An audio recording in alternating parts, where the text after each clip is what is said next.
Well, 12 months ago, it was looking like a tough picture for Leeds United as fans were unhappy with the previous ownership regime. They weren't happy with the sacking of Marcelo Bielsa, and that hung over the club in the Premier League. So, with that in mind, Daniel Farke did a decent job last season to make the Whites competitive, but they did lose in the playoff final to Southampton, despite the brilliance of Crysencio Summerville and the emerging talent of Archie Gray, who's since gone to Tottenham Hotspur. So, where are the Leeds at with the 49ers under their ownership of the running of the club from Pareig and Marath? What do fans think about Daniel Farke? And are Leeds ready to secure automatic promotion from the Championship this season? Plenty to discuss then in this Summer Deep Dive.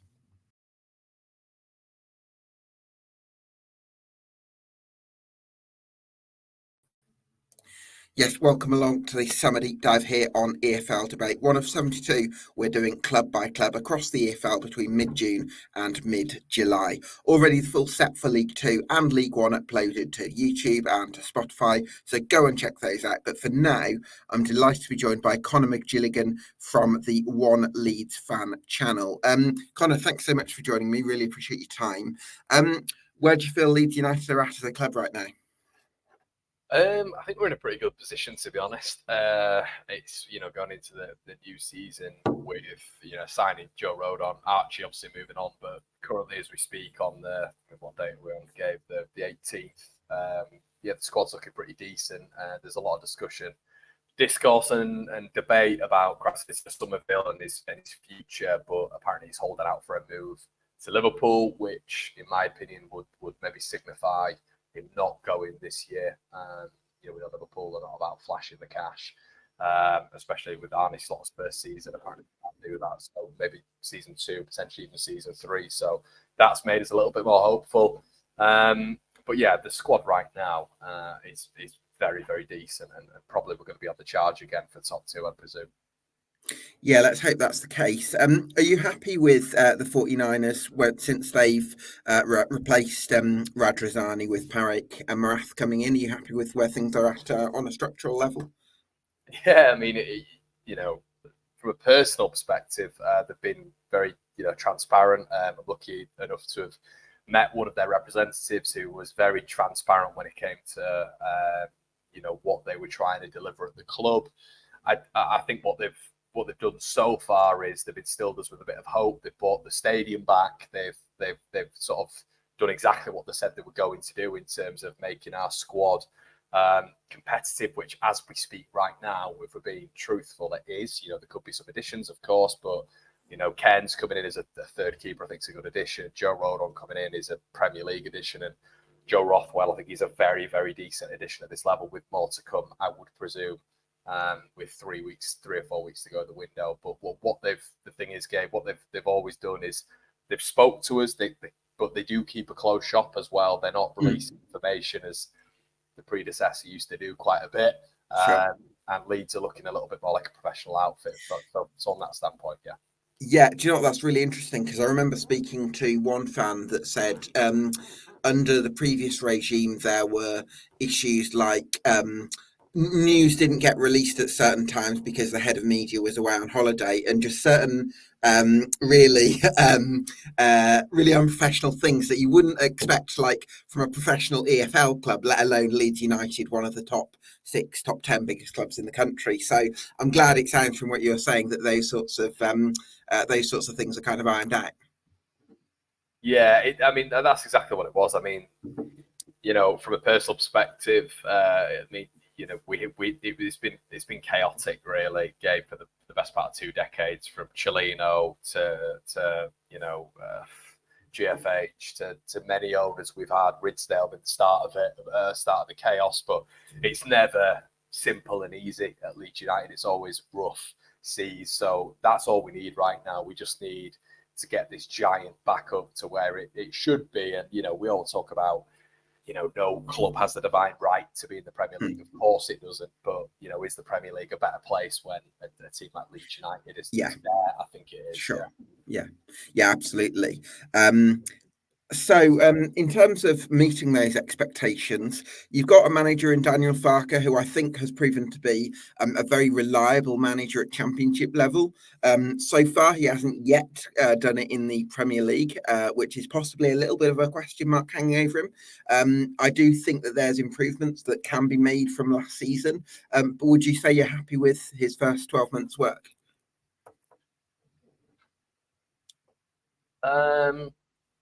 Good question. Good question. Yes, I am. I am. There's different ways to look at it. Really, I am from a you do that generic football fan thing, Gabe, where you turn around and you say, do you know what? At the start of the season, would you have taken this? And from that standpoint, yeah, of course. I think there were parts of the season which were mismanaged. I think the slight issue with Daniel Farke is maybe his tactical stubbornness, of which is almost wedded to a 4-2-3-1. His lack of usage of a bench and maybe mismanagement in terms of timings of substitutions as well, I think hurt Leeds a lot.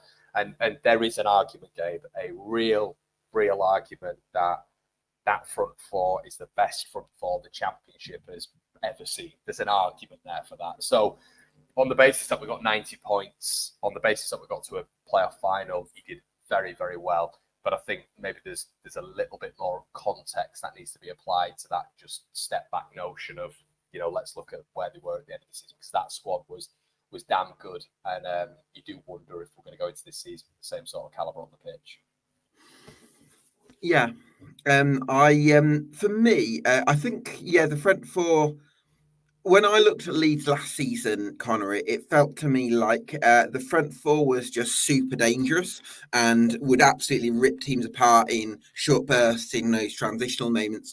I didn't necessarily think of Leeds as being a hugely creative side in terms of actually the middle third of the pitch. And I actually felt your midfield last season was a little bit meh in terms of if you're comparing it to some of the other top sides, maybe. Like a Flynn Downs at Southampton or a Harry Winks at Leicester or Keenan Dewsbury Hall. I didn't really see that at Leeds last season. I don't know what you felt about that. Yeah. To be honest, Gib, there's once again an argument that you didn't even see Leeds' best two midfielders out there. Ethan Ampadu was brought into the back two because we didn't have sufficient depth, of which. Look, you're an EFL man. Was Charlie Cresswell good enough to be in a back two, and then Ethan was to put up into the midfield? I would say he would have been good enough for that. Yeah. Maybe other Leeds fans disagreed, but with the greatest respect, this is the Championship. Cresswell's had minutes in the Premier League. He's good enough. He's captained England at under 21, 18 level, whatever. But we had to move Ampadu back there as almost surgery. Ampadu in that midfield was a top signing. We saw a bit of him earlier on in the season. And we also saw Archie Gray in central midfield at the start of the season. So we went into this second half of the season and, a little bit later on he was a balanced midfield. Kamara's a very good addition at this level. And Gruev, as we saw, was a decent addition. But I didn't ever feel that you had that transitional element to it of which goals, assists, attacking components from that midfield. You've just spoken about Southampton. You look at their midfield, their central space, and you've got Joe Aribo in there, Will Smallbone, runners, which are going to aid the attack. As just an example, and Phil Downs almost just the anchor of which Leeds didn't have that attacking balance. I never felt, and Ampadu's can play a little bit further forward, and we even saw that weirdly at the back with some of his unbelievable passing out and his darting runs, almost John Stones-esque for England. But Archie Gray in particular, Gabe, is a number 8. He's box to box. So we didn't have that balance to our midfield, which I would agree with you. I don't think we had what maybe Southampton's and Leicester had in terms of balance. Yeah, that makes a lot of sense. So, if we're going to go to the goalkeeping department, you mentioned that you brought in Alex Cairns to sort of add to the goalkeeping unit. But Ilian Meslier, I'd imagine, is sort of vying to be first choice at the moment. Where are we at with Meslier, do you think?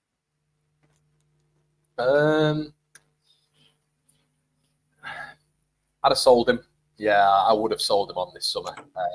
Marseille were apparently interested. De Zerbi was a big fan. Unbelievable work from LA's agent, fair play. But his stock is high. His stock is very high at the minute. 19 clean sheets. He's recovered in a sense from the Premier League debacle, which we had with him for ages, which there was an argument he was our weakest component. I don't know about you, Gabe, but I would still question his handling, his distribution, his communication, all of these facets which make a complete goalkeeper. So, yeah, clean sheets, fantastic, but I think a lot of that, he's done a good job, but I think a lot of that is probably to do with Leeds controlling games and the opposition having a real low XG game upon game, really. So, he's done okay, but yeah, I mean, I would have definitely looked at moving him on, but I don't think we can do, unfortunately. Interesting. How much do you know how much Marseille would have offered? Apparently it was 10 plus. So yeah, I mean, you could have cashed in on him and then possibly got someone that you may be a bit more confident in. Carl Darlow, do you think he can push Kylian Meslier this year? No chance.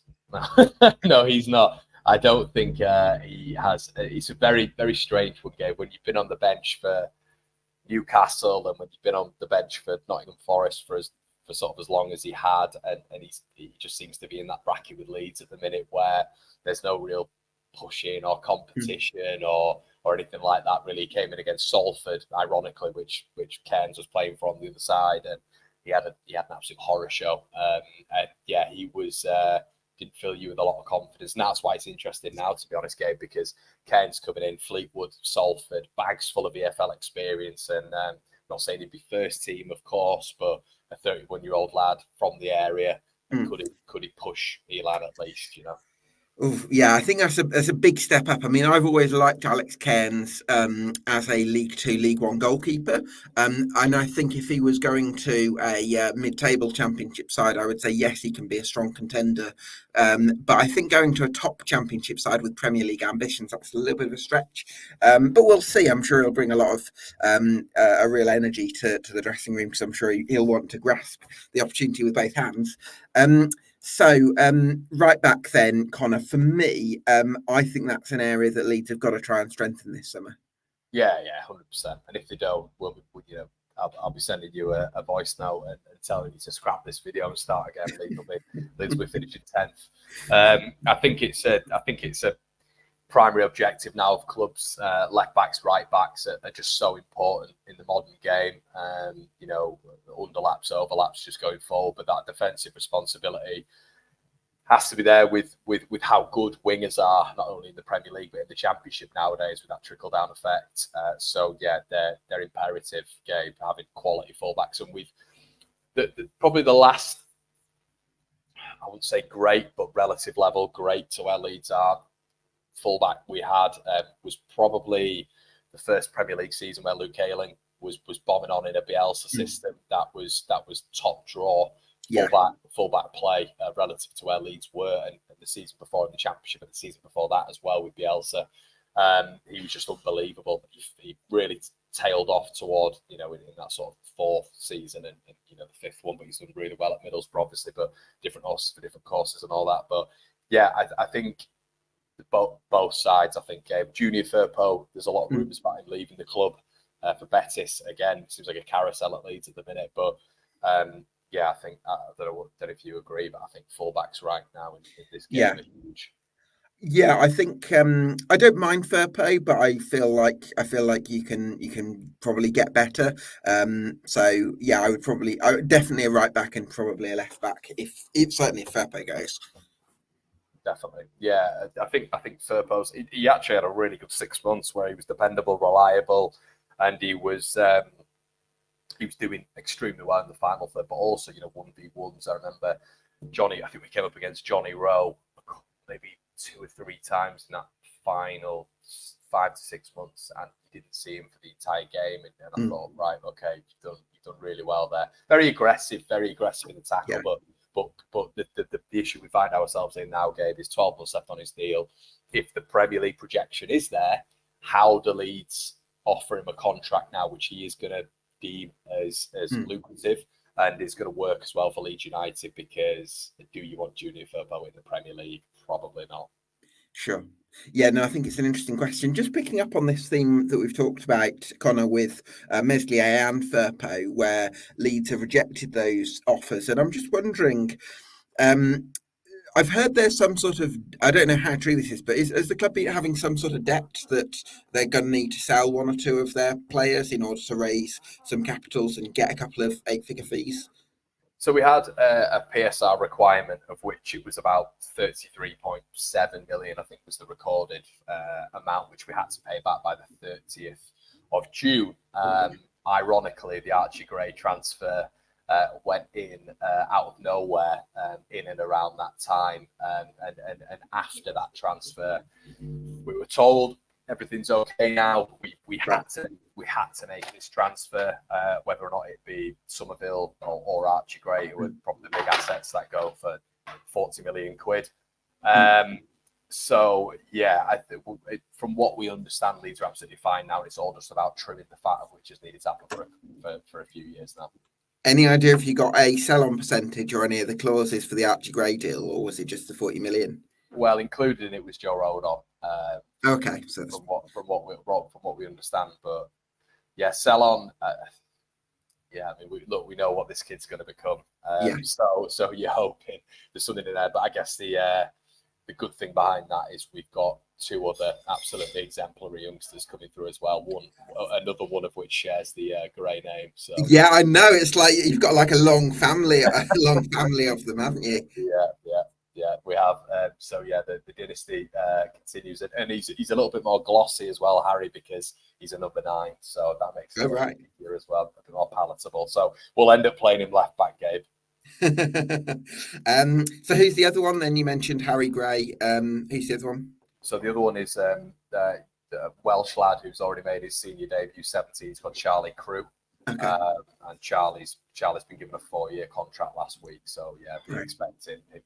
And it'd be interesting as well, Gabe, if we don't sign another midfielder, because you would expect then it to be Crew, Ampadu, Gruev, and Rothwell.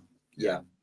Interesting. Wow. So, I mean, you've got a very good academy, and that's probably the one thing that does excite me about Leeds, Connor, because Daniel Farke was very good at bringing through young players at Norwich City.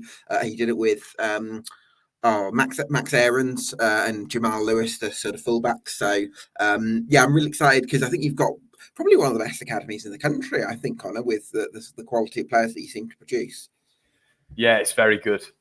We can go back even to the sort of League One Championship days. Alex Mowat, Charlie Taylor, Lewis Cook. And you can go further back. You know, Alan Smith, Fabian Delph, James Milner, all in sort of the 2000s plus, really. And obviously now Archie, and there'll be others in there that Leeds fans will get upset that haven't thought of. But Byram as well, he's another one. So there is the good thing about Leeds is we've got this pathway of which, you know, it always seems to be that Leeds players are able to at least have a chance getting into the starting 11, which, you know, you might say, oh, well, yeah, that's Championship, but it's really not, because there are many other teams who have, you know, big regions in and around their sort of clubs, but those players don't really get given a chance. You know, another sizable club of which seems to give, you know, opportunity is probably Norwich, I'd say. But aside from that, Leeds, the dominant force when it comes to academy, at least in this division anyway.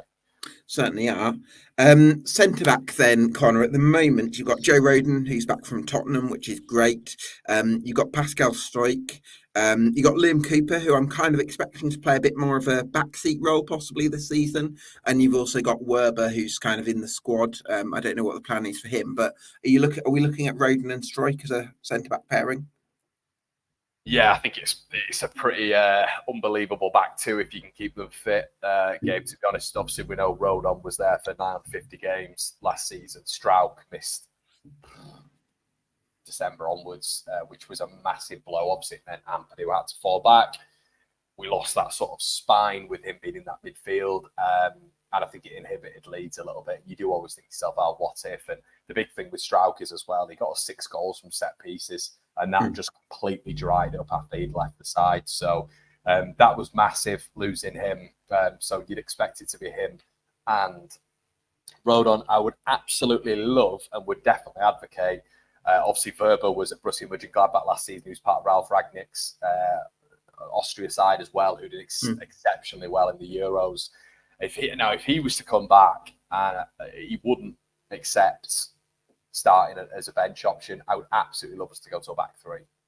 But would that be too pragmatic for Daniel Farke?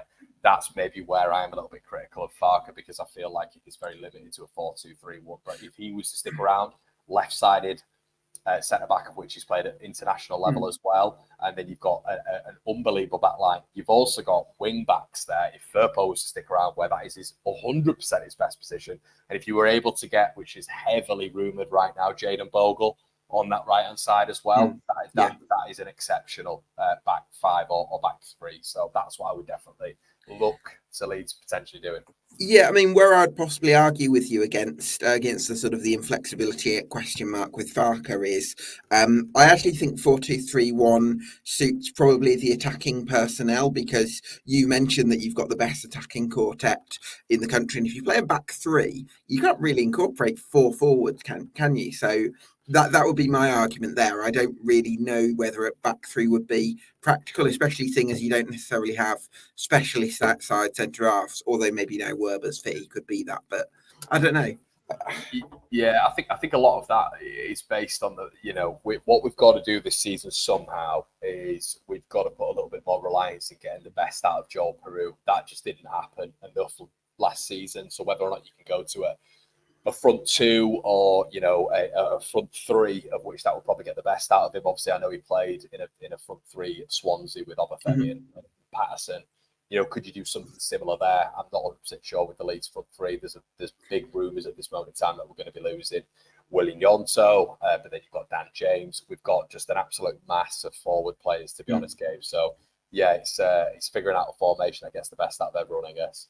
Yeah, I think with Joel Pirou, I think he's obviously a really good finisher, but it's almost a little bit, where do you place him? Because I think you've got someone like Rutter, who I think's his all-round game is probably better than Pirou's. And I don't know that Pirou is creative enough to be a number 10, but then does he do enough in terms of all-round game, running the channels, holding the ball up, the physicality in industry to be a centre forward, that kind of brings everything in together. So I sometimes feel a little bit with Joel Pirou. I don't know what you think, Connor. Where quite does he fit in almost? Yeah, he wouldn't be starting for me, Gabe. He wouldn't be starting. I think it was a mishap for Leeds bringing him in, and once again, look, everyone will do this thing where they throw the fact that he got 12 goals at football.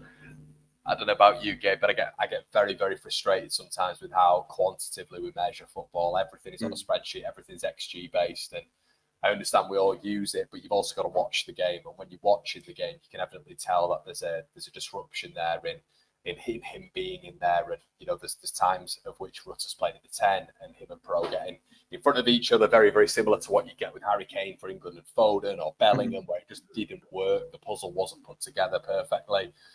And what you need to do, and what Leeds did do last season, was we created a bigger margin between the 10 and the 9, which is why Pat Bamford was brought in, because he was always going to be on the last line of the defender, of which Peru isn't that. So that's the problem with regards to him. Just for clarification, I wouldn't be starting Pat Bamford this season. I would be looking at Matteo Joseph as a bit of a breakout.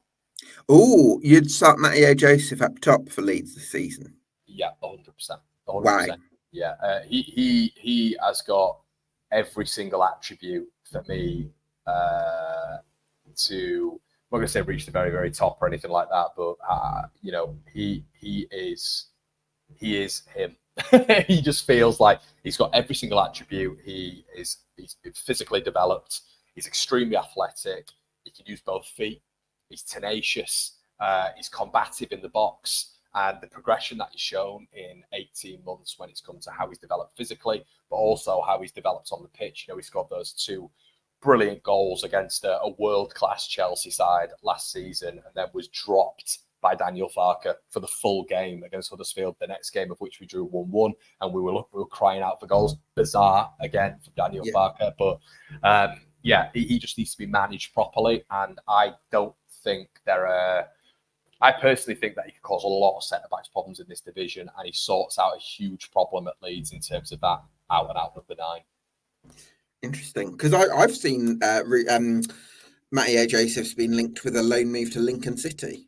So, yeah, I mean, I don't know whether that's nonsense or. Yeah. I guess there's a lot of it. I mean, there was 16 clubs in for him at the start of last season. 16. Yeah. So, yeah, and it was apparently some very decent clubs in Europe and stuff. So, listen, I guess if they were to do that and he was to score 30, 35 goals in for Lincoln, then you could at least say, well, that's maybe worked, and maybe that's what Leeds see. But I would very much hope that isn't the case. Yeah. Well, the other thing is, Connor, it's one thing to say have a good loan in League One, so just the league below Leeds, but then come back in. But Leeds could be in the Premier League by that stage. So actually, I think it probably makes more sense to have someone like Matty Joseph, especially with the quality that you've described there, actually in and around the first team squad. A bit like Bielsa wasn't one for loaning players out, was it? Really, it was kind of get your best young players in and around the squad and nurture them that way.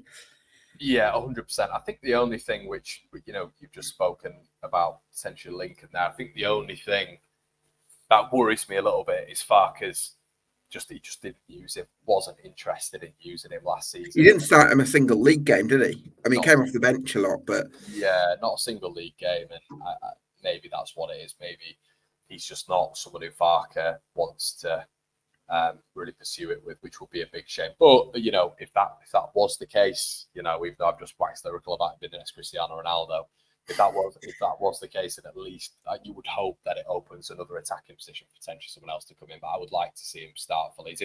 I've said to you, Gabe, that it might be in a front two potentially, which would aid him a little bit, I feel. But listen, with his Championship, with someone with his attributes, he could definitely survive in the Championship for me.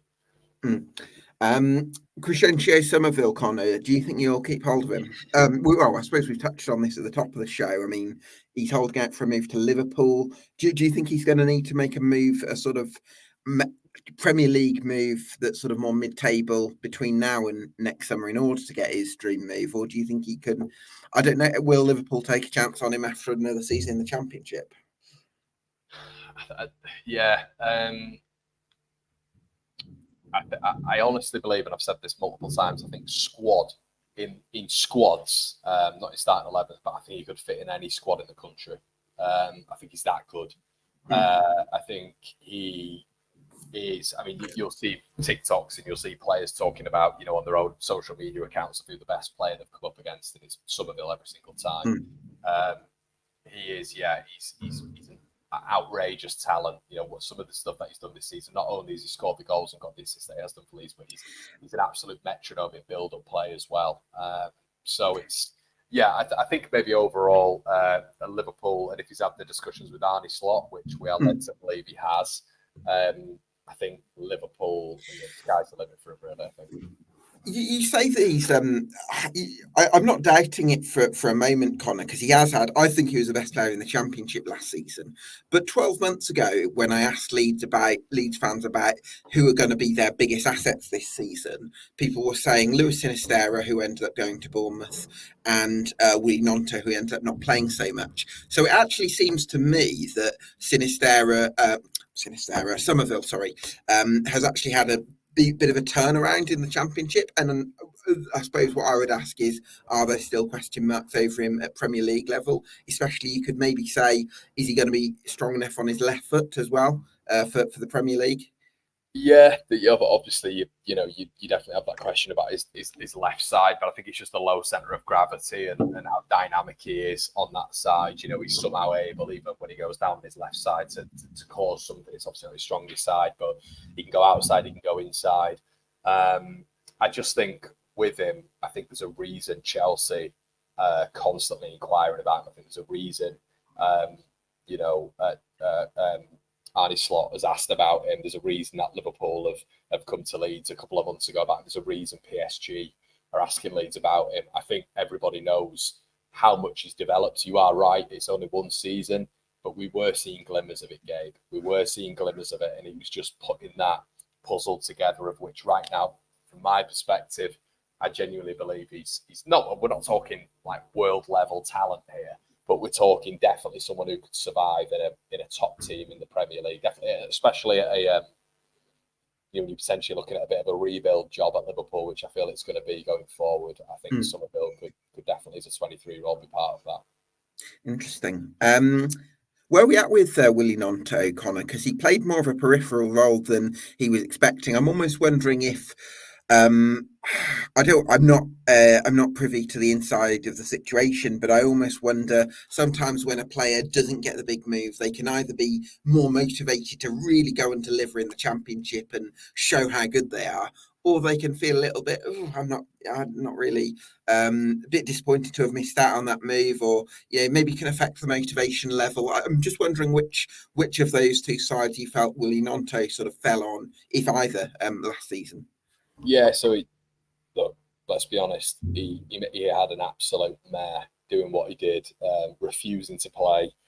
Now, look, we picked him out of relative obscurity. In Switzerland at the time, we brought him over. He had one season with the club. Did okay. Was probably the shining light, as you've just quite rightly mentioned. Yeah. Some players develop and some players don't. And then he went through a real tumultuous period of which he sacked his agent, of which the agent is slightly controversial. It's also Zaniolo's agent at Aston Villa, and Zaniolo's had more clubs than I've had burgers. So it's one of those things really where you feel like it's a little bit of a bonus fee here and a bonus fee there if we were to read between the lines. But yeah, out of nowhere he was unhappy. He wanted to leave. He refused to play for Leeds. We see it all the time, Gabe, don't we? They're going to force the way out, and it simply didn't happen. And he was, he was quite amusing to watch, to be honest. He was almost treated like a little boy in press conferences by Farke. He was like, well, he'll come back, but he's not going to be starting. He's got to make it up to us now, which was the right way of going about it. He's only 19 at the time. Wrong move, bad decision. But listen, he worked his way back into Leeds fans' good books. A fantastic goal, which won us the game away at Bristol City, and big moment against Millwall as well at home, a wonder strike, and that's what he's capable of. But you have always felt, Gabe, that Everton have constantly been caught in him. They've constantly been there. And you thought he's maybe had a little bit of an eye on that. And once again, as we've been told multiple times on the airwaves this week, Everton is still there. And he's willing to have a look at that. And listen, I understand the agent's been sacked and all this sort of stuff, but it's the Premier League. Everton seem to never, ever get relegated. So he's probably going to be a Premier League player for X amount of time. And I think that's a more realistic one to come within the next coming weeks, to be honest, Gabe, him going to Everton. I think so, and I think probably you've got to build. I think Leeds United are in the process of building a bit of a rebuild that sort of started 12 months ago, and I think you've got to start that with the right cultural foundations. Where if you disrespect the club, if you step out of line, we're not going to work with you because we want a certain amount of respect for the club. And I think, so I think I kind of question whether Gnonto's got the right intentions and whether he's got the right advice as well, possibly, and actually whether he's going to do more harm to the culture than good. So the thing is with that as well, Gabe, you've got an absolute almost opposite of what Willy Gnonto was last season in terms of maybe a few questions about his attitude, and you've got Dan James, who is there, and he is the most underrated player in the Championship for me, Dan James. Yeah, just such a grafter, and he'll give you absolutely everything in terms of effort, endeavour, but also he added goals, he added assists to his plethora last season. So you have got a guy there who is never going to let you rest in terms of competition. And look, I have to say, I've had many conversations about this, but if Willy Gnonto was to stay, I'd still be starting the season with Dan James after what he produced last season. So, form is relative. Yeah, absolutely. So that 10 spot then, Conor, you thinking Rutter possibly coming into the 10 spot and then another striker, or whether that's Matteo Joseph or another striker coming in, or do you think Daniel Farke is going to stick with Patrick Bamford? I know you've said you wouldn't necessarily start him, but do you think...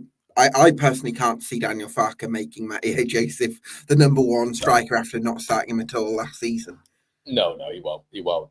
So it's purely an armchair pundit / fans perspective. But yeah, I really hope it's not another season of Bamford again.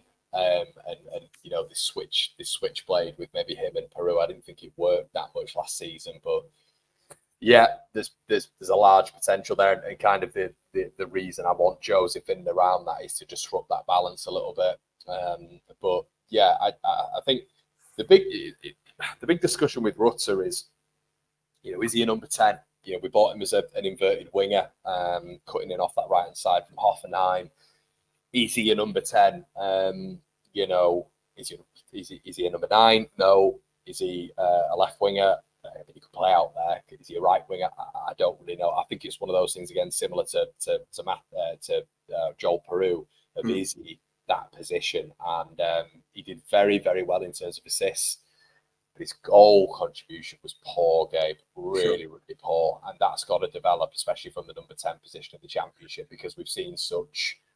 When you talk about Andy Buendia, and when you talk about Ben Rama and players of that ilk, and Elias Scher and Eze, these are the players that you need in a side like Leeds United to really to make that forward line click. Can I what I would argue in Rutter's favour though, Connor, is I think for players like Crysencio Summerville to work, which is for me, so I know you said Summerville can go on the outside. I think his game is best cutting inside and going on those mazy runs. I think his game works best. Same with maybe someone like Pirot, same with maybe someone like Gnonto. Their games work best when they're coming inside. Whereas I think what Rutter does is actually makes runs away from the general direction of play and create space for other players. And if we're talking about an overall equilibrium of an attack, I think Rutter completes that. You've said yourself earlier that we shouldn't judge players too much on binary categories like goals, because obviously it's important that you've got players who can score goals, but you also need players who could fit in, who help create the dynamics of a successful attacking unit. For me, Georginio Rutter was part of that attacking unit last season, and I think he deserves to stay in the team. Yeah. I mean, you're going to keep him in there, Gabe. Of course you are. It's interesting what you say about him being that wide option. He's a runner, but not only is a runner, but some of the things he does on the ball. I don't know how he does it. I have no idea how he can get out of these pockets of pressure from 2 or 3 players in such a weird way, but it works invariably, like 80% of the time. He's got to add a lot to his game. Goal's been one of them, of course, and I know we're talking about, it's not as linear like that, but he's also got to add the decision-making side of the game. If he wants to become a Premier League footballer, that decision-making has to be better in pockets, because there was moments at the back end of the season where he's doing these things in horrendous phases of the pitch and he's not getting away with it. So, yeah, there's got to be developments in his game, but does he deserve to stay in and develop those sides of his game 100%? Absolutely. So we've talked about Charlie Crew, who's come through the academy as well. You've brought in Joe Rothwell, who's always been one of the better midfielders in the Championship, a really nice ball carrier. So your midfield option should be strengthened as well by hopefully Ethan Ampadu being able to play more often in midfield. But where are you with Ilya Gruev? What's your take on him? God, you're really asking the key questions today, Gabe. He is okay. He's a, and you might say, look, it's a key component of any side to have just an almost Jordan Henderson, but that's sort of what he is. It's get the ball, don't be brave, but pass the ball to the better players and just keep it moving, sort of thing. And yeah, he's decent. Is he replaceable? 100%. I mean, look. There's Zeckles, there's Sheaf, there's multiple players in that division who I would be looking at. Ekwa is another one. There are many players in that division of which could do what Gruev does, and much more. So yeah, he's in my opinion limited, but yeah, a good player nonetheless. Yeah, I think when I look at Daniel Farke's Norwich side, they had players like Moritz Leitner, who was always collecting the ball off the defence and dictating games. They had another player called Vrancic, who I think might have scored a free kick at Elland Road in their title-winning season. Yeah, and they had some really good midfielders, and for some reason, Farke's Leeds side just haven't had that same quality in midfield. Now, again, maybe Ethan Ampadu having a more permanent midfield role is going to help that, and maybe Joe Rothwell coming in is going to help. But for me, I mean, you need someone who's going to collect the ball off the defence and who's going to dictate, because against low blocks, you can't always rely on your front four just doing it themselves. You need actually to create the space for them. Some of that's going to come from the fullbacks, maybe stretching the play, but I also think you need a bit more playmaking quality in midfield. I mean, we'll see whether the additions and the changes can kind of help that. But I think that's really important. Yeah. No, you're right. I think it's all well and good just passing the ball sideways and backwards, and it gets a bit. And the huge criticism towards Farke last season because it felt there's way too much emphasis on keeping the ball and doing nothing with it, and then you would see a lot of the time maybe an Ampadu who was playing at the back, or Rodon, I should say, would steam forward with the ball into the midfield because they were just getting frustrated. And try and maraud through and create something. You take a player on, and then at least you're creating a little bit of space for somebody else to roam into, especially with that front four. And that just wasn't happening enough. And the problem was with Kamara, who's left, was symptomatic of that. But Gruev, for me, he's a very, to my friends' game, I call him handbrake, because that's exactly what he is. Handbrake on safety, So I get that you need that in football teams. I know it can't be hell for leather all the time, but there's got to be, at some point, we've got to start, penetrating. And I think we need to start seeing a lot more of that from him. But you make a great point. Branchich, forward thinking, Leitner, forward thinking. Even Tete, to a better extent, was more, dynamic than what Gruev is. So we need to see that a lot more. Yeah, definitely. And I also think it's going to be really important to look at some of these improvements, not just from a point of view of making sure you go one better than last season, because in terms of getting into that top two, because it is a weakened league, but also actually with a view to, if we get into the Premier League, we're going to be a bit more ready-made than all of a sudden getting there and feeling like, oh God, we're going to need 5 or 6 players to actually be ready for this sort of level. So for me, you want to make some of that progress this summer, so that in a year or two, you've actually got a squad that you can go and say, yeah, we're ready for it. Yeah, you're right. I mean, we have to be ready. You can't do it if Leeds are to get to the Premier League, big if, but we're to get to the Premier League, work doesn't start then. It starts when we signed Ampadu, when we signed, when we got Rodon in a loan and started that process. It has to start years beforehand. I think sometimes that's where fans fall short in terms of mindset. It's like, now the work begins. No, the work's beginning now, getting rid of a lot of those fringe players, adding Joe Rodon. Rothwell, I think, is quite smart when it comes to a loan addition, because at least you've seen what he's about. Is he going to give you anything of Premier League quality? We know what he was at Blackburn. Did he ever reach those heights at Bournemouth? No. Did he reach that at Southampton? Arguably no, but we know there's a serious player in there. But a few of those building blocks have been placed there for the Premier League. But yeah, I mean, the problem is, Gabe, that we had a period in the Premier League of which we built with Junior Firpo and Dan James. That's after we finished 9th. Now, you cannot build with Junior Firpo and Dan James. You have to build with such quality in the Premier League, as you know.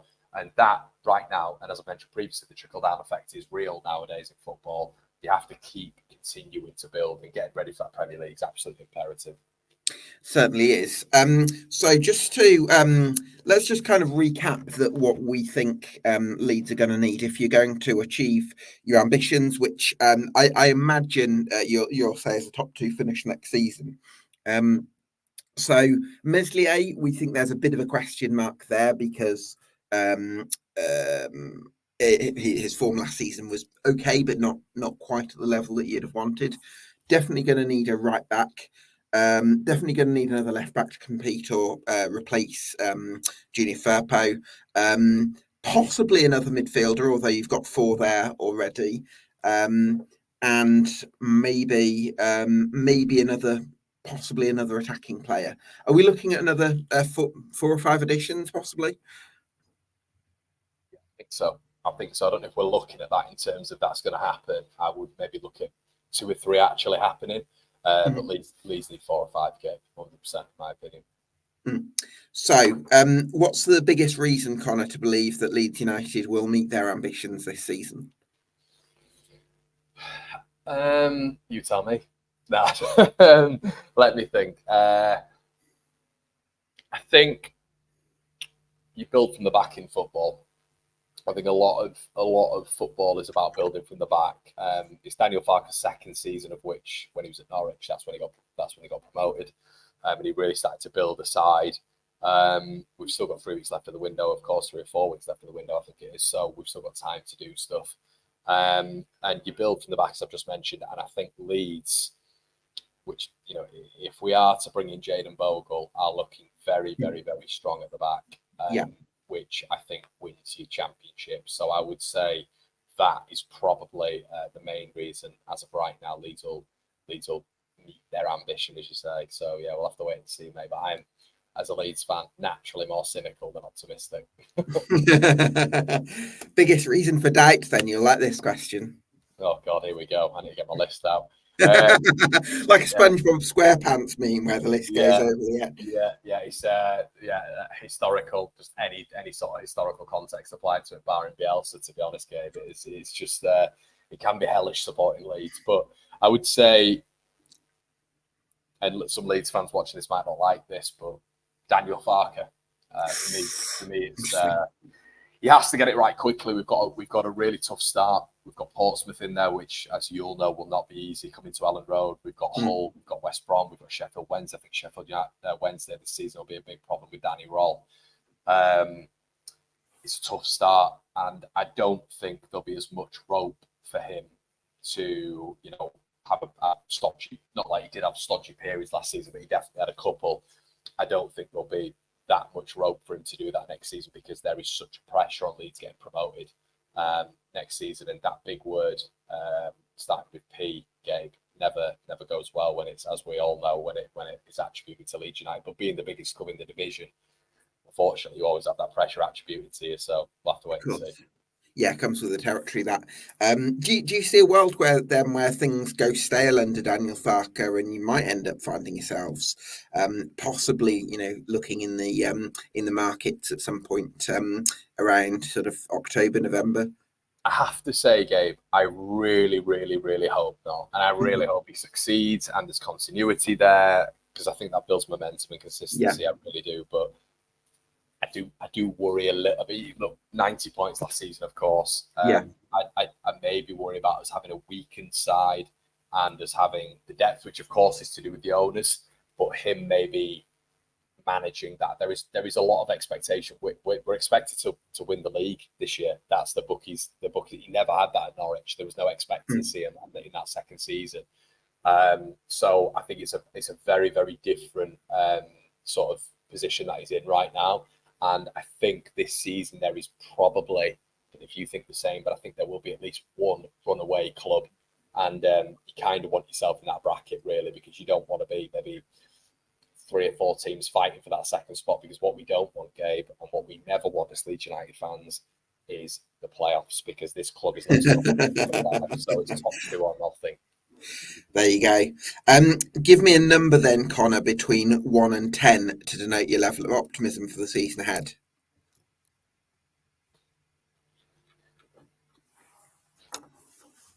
Uh, 7.5. 7.5. Can you give us a prediction then? Oh God, where we'll finish? Yeah. Go on, I'll do it, because I'll get peppered by Leeds fans. I'll go top 2. I'll go second. Second, I thought you might say second. There you go, brilliant. Connor, thanks so much for your insight. Everyone go subscribe to One Leeds Fan Channel for some excellent content on the Whites. You can subscribe to EFL Debate on YouTube and on Spotify, and we'll see you again here on EFL Debate for another Summer Deep Dive very soon. Cheers.